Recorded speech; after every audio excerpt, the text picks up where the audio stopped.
This is Bob Andelman, and you're listening to and hopefully watching the Mr. Media interview with legendary management consultant and author of the One Minute Manager, Ken Blanchard, whose latest book is Lead with Love, A Different Way to Create Real Success.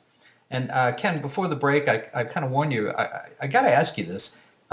Between the book Nuts that Herb was involved with and this book that Colleen has written with you, it seems like Southwest has done everything to give out its secret sauce, but go to its competitors and put their hands on their business and show them how to do it themselves. Why can't anyone effectively copy this business model? It seems like we know how it's done. They've told us repeatedly.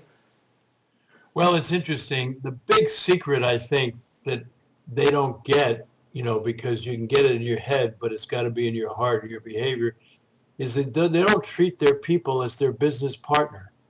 See, a lot of people don't realize Southwest Airlines over 80% union.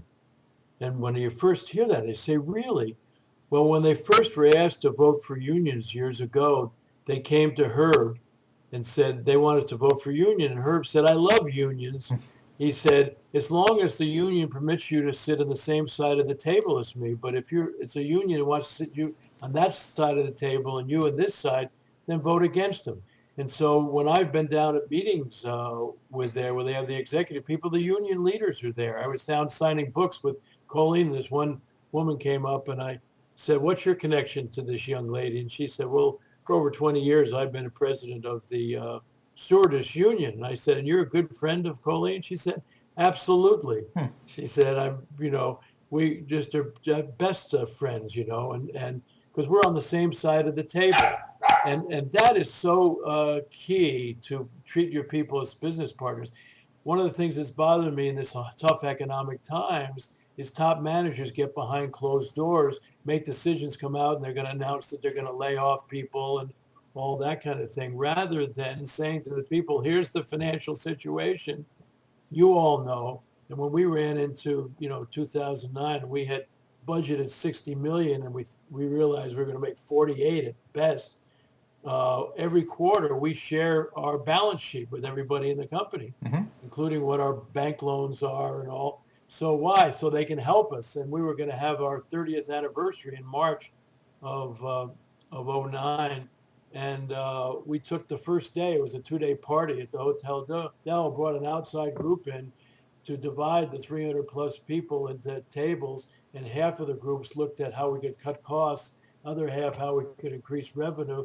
How can we gather everybody's ideas so that we can do that? And we did 48, which was, a significant drop from our budget, but we didn't have to let anybody go because everybody shared the pain. Everybody said, why don't we all take salary cuts? Why don't we do this? See, and that's what Southwest does. I was down there where Gary Kelly was talking about what the gas impact on. He said, I need your help, suggestions.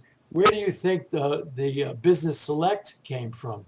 Came from an hourly employee at Southwest.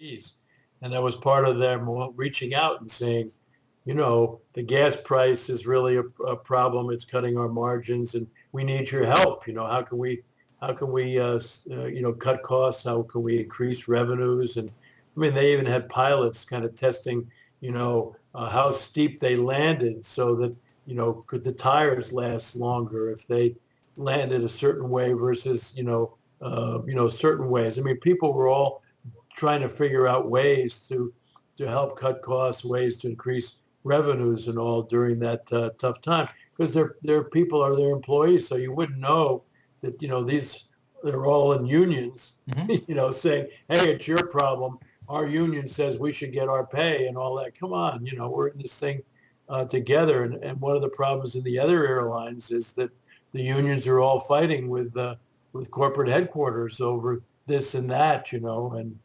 threatening even strikes and things like that, rather than saying we're on the same team. How do we work together? And I think that's so key, and that's what Colleen and Herb and Gary Kelly, just believe that everybody's our business partner. We're in this thing together.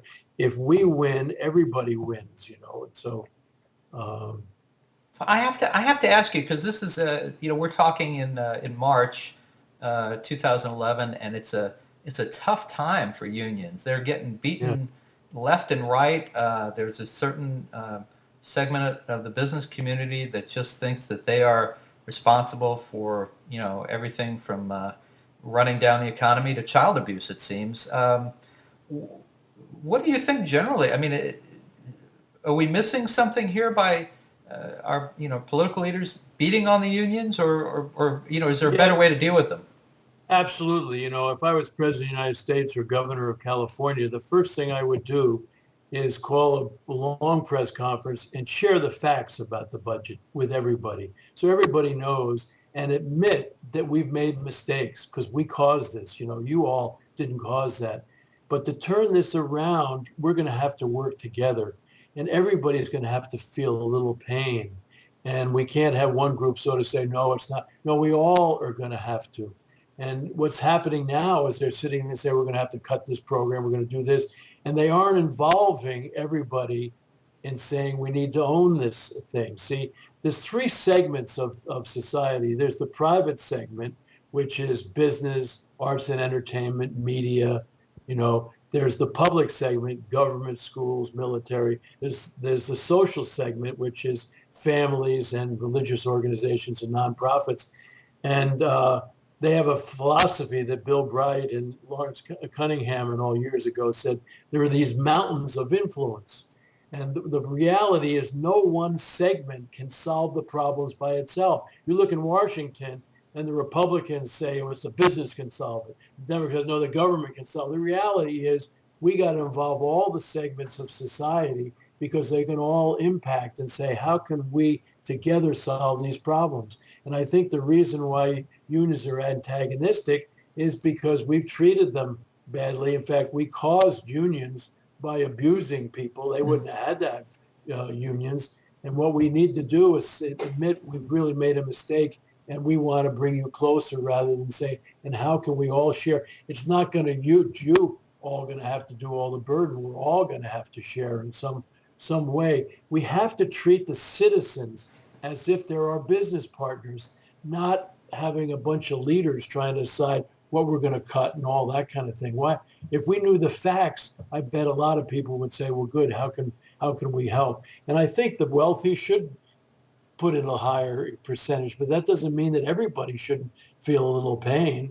That's the philosophy at Southwest. That's leading with love. That's a different way of getting great results, is that you treat people as if they're important, and you treat them as if they're involved. And servant leadership is love in action, because it's all about first having a vision about what, and that's another problem we don't have in our country, or is that we don't have a vision of what we want to be. We don't have a set of values. Nowadays, we act like there's no absolute values or things, oh, no, you can't, that. No, we got to have, you can't have servant leadership if there's nothing to serve. Mm-hmm. At Southwest, they say we're in the customer service business. We happen to fly airplanes. Their picture of the future is they want to democratize the airways. They want every American to be able to be with a friend or a loved one in a happy time and a sad time. That's why they're low cost. And their values are, number one, safety, because they're business, but they want everybody to have a warrior spirit. If you're going to do a job, go for it. A servant's heart. We're here to serve, not to be served. And a fun-loving attitude. And why do they get that? Is it because they've created that? And now they turn the pyramid upside down. The servant part of servant leadership is, how do we live according to that? And they turn it upside down and say that our people are most important, and how do we live according to these vision and values? The problem in our country and all is that we don't have the vision, so there's nothing to serve except yourself. And that's why all these groups are all out there self-serving each other all the time and battling and all, rather than saying, we got some major problems. We need to involve everybody. And what's our vision? What do we want this country to be? What are our values? And then how are we going to live according to it? Well, Ken, I'm sorry. In the couple minutes we have left, I want to ask you, change topics just a little bit, but tell me about a day in the life of Ken Blanchard. I mean, this legendary guy. Everybody knows your name, and they certainly know the name of the One Minute Manager, and they've read other books. But what is it? What is a day like for you these days? Well, I'm spending my time in a number of different areas. I'm the chief spiritual officer of our company. I leave a morning message right before I got on here. I left a morning message, which is, an inspirational message around our values. But I also, if people are hurting, I say we ought to send our love and our prayers there, and we praise people. So that's one of the things I do. Nobody, reports to me in a significant way in our company. I'm a cheerleader. Then I spend time writing. I just love to find great stories like Colleen and write about those kinds of things. Then I have a ministry called Lead Like Jesus. I'm not trying to convert anybody, but when I was 50 years old and I read the Bible, it blew me away that everything I had ever taught about leadership, Jesus did with these 12 incompetent guys he hired. So I spend time there, and we're trying to spread the word about servant leadership in a different way there. And then I'm involved in helping create an initiative in San Diego. How can we make San Diego a servant leadership town? How can we create an environment here that within 5 years, people will be flying into San Diego, not only because we have great weather, but they're blown away how government and education and business and health and all of these military and all are working together. They don't have their egos in to solve problems like homeless and hunger and educational issues and all those kind of things. So, I just celebrated the 50th anniversary of my 21st birthday. And I'm really excited about what's happened in the head and how can I take what I've learned and help people in the most important way. And our company, the Ken Blanchard Company, is we want people to lead at a higher level, which is helping them accomplish worthwhile goals while taking into consideration needs and concerns of all the time. Profit is not a worthwhile goal. It is a byproduct of taking care of your people and your customers in an environment like Southwest has done with Lead with Love. Well, that's probably a good place for us to wrap.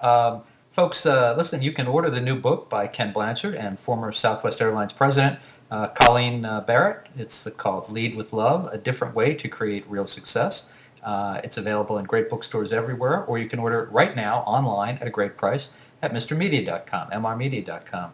And, of course, you can learn more about Ken Blanchard on his website, kenblanchard.com. Ken, are there more books in the pipeline? I can't imagine not be. Oh, yes. I'm always working on fun stuff. We're working on a book on trust now, which is a story about a cat and a dog learning to get along. And that's a really fun project. And so working on a book with a woman from Europe on sustainable leadership, about purpose, planet, prosperity, and people. How do we? They're ahead of us in terms of sustainable leadership. So I'm just having a lot of fun to see if I can communicate. And I'm sorry I got on my kick about Washington and all, but it's all tied in to what my beliefs are about what makes a great organization. It makes me sad to see people engaging in self-serving leadership, and the reason why is they don't understand. You got to have something, to serve in order before you can have servant leadership. No, I'm delighted that you felt comfortable in this setting to share that with us, and I appreciate that. Ken Blanchard, thank you so much for being on Mr. Media today. Well, Bob, thanks so much. It's a real joy. Our pleasure. And folks, for more original interviews with America's top corporate leaders and business leaders, you can surf over to our main website, mrmedia.com, mrmedia.com. Subscribe to Mr. Media on iTunes, and you'll never miss a show. Just search Mr. Media Interviews from within iTunes and subscribe for free. You can also listen, as Ken does in his own home, with a piece of string and a tin can in many locations. If you've got an idea for a guest, that always makes them laugh. Good way to go, right? If you've got an idea for a guest, a comment on today's show, or would like to advertise on Mr. Media, and of course, everyone wants to advertise on Mr. Media, send me an email directly, bob@mrmedia.com. You can follow me and the show on Facebook, on Twitter, or YouTube. And thank you so much for joining us today. Always appreciate you giving up a little piece of your day and spending it with us. Thanks for watching. Thanks for listening. See you next time, everybody. Thanks, Ken.